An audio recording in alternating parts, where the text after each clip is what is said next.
Assalamualaikum, perkenalkan nama saya Pergiawan dari kelas 9B. Saya akan mempresentasikan peran pesantren dalam dakwah Islam di Indonesia.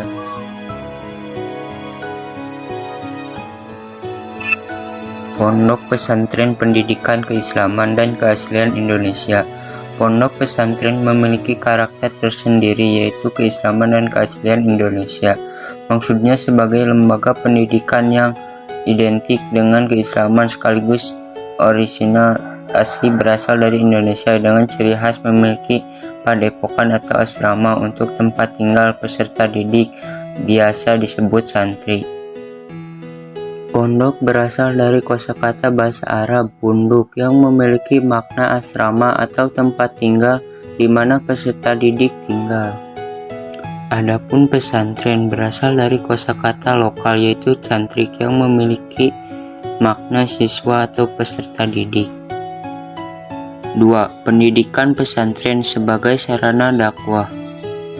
Pendidikan pondok pesantren merupakan serangkaian proses belajar mengajar bersama yang berlangsung selama 24 jam dengan bertujuan menyiapkan secara sadar peranan peserta didik di masa yang akan datang. Di dalam buku Atlas Wali Songo, usaha dakwah Islam yang dijalankan Wali Songo melalui pendidikan mengalami proses akulturasi dengan budaya dan agama sebelumnya. Pola dakwah tersebut adalah melalui pengembangan model dukuh yang semula merupakan lembaga pendidikan Hindu-Buddha, serta padepokan yang merupakan lembaga pendidikan kapitayan atau tempat bermula para cantrik, yang diformat sesuai ajaran Islam menjadi lembaga pondok pesantren. Pondok pesantren mempunyai komponen pokok yang menjadi ciri khas tersendiri. Pertama, kiai sebagai komponen sentral dalam suatu pesantren. 2. Santri, peserta didik atau anak dalam keadaan berkembang dalam pendidikan di pesantren. Ketiga, masjid atau musola, sarana fisik sebagai tempat ibadah dan pusat kegiatan di dalam pondok pesantren. Keempat, pondok atau asrama, tempat tinggal para santri. Kelima, kitab kuning atau materi pokok dalam kurikulum pendidikan pesantren. Keenam, metode pengajaran sorogan, bandungan di Izanul Ijazah, Kholaqoh, serta pola belajar di mana santri bisa mengetahui makna, kedudukan, dan fungsi masing-masing kalimat.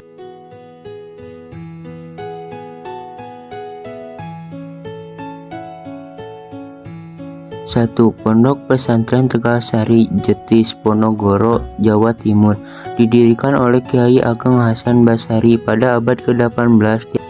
Di antara santrinya yang terkenal adalah Pukubowono, penguasa kerajaan Kartasura, Raden Ngabehi Ronggowarsito, Pujangga Jawa, serta Khos Cokro Aminoto, tokoh penggerakan nasional. B. Pesantren Al-Hamdaniyah didirikan oleh Kiai Haji Hamdani pada tahun 1787.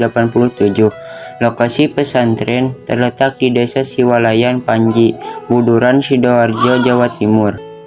Pendiri Nahdlatul Ulama Kiai Haji Hasyim Asy'ari pernah menjadi santri di pondok pesantren ini. C. Pondok Pesantren Sidogiri. Pesantren ini berdiri pada tahun 1718. Pendirinya adalah Syed Sulaiman yang masih merupakan keturunan Rasulullah Shallallahu Alaihi Wasallam. Lokasi pondok didirikan di area bekas hutan setelah babat alas. D. Pondok Pesantren Darul Ulum Banyuanyar. Pesantren ini bermula dari sebuah musola kecil yang didirikan oleh Kiai Isbat bin Ishaq sekitar tahun 1787. Di area pondok terdapat sumber mata air atau sumur. Pondok Termas. Pondok ini didirikan oleh Kiai Haji Abdul Manan pada tahun 1830 di daerah Sumatera, Pacitan. Saat itu materi yang diajarkan adalah kitab-kitab yang masih dalam tingkatan dasar. Pondok Pesantren Al-Huda.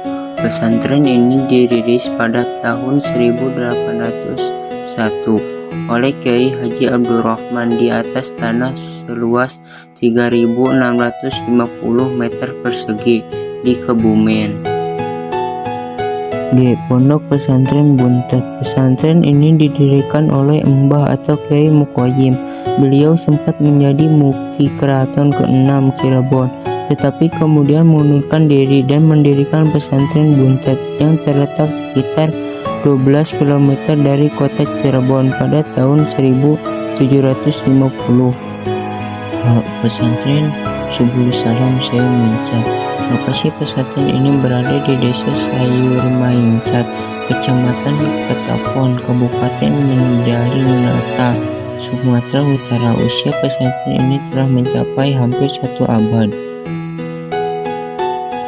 I. Pondok Pesantren Darussalam Martapura. Pondok pesantren berlokasi di kawasan Pesayangan, Martapura, Banjar, Kalimantan Selatan. Pesantren didirikan pada tahun 1914 oleh Kiai Haji Jamaluddin sebagai pesantren tertua di Kalimantan dan telah melahirkan banyak ulama.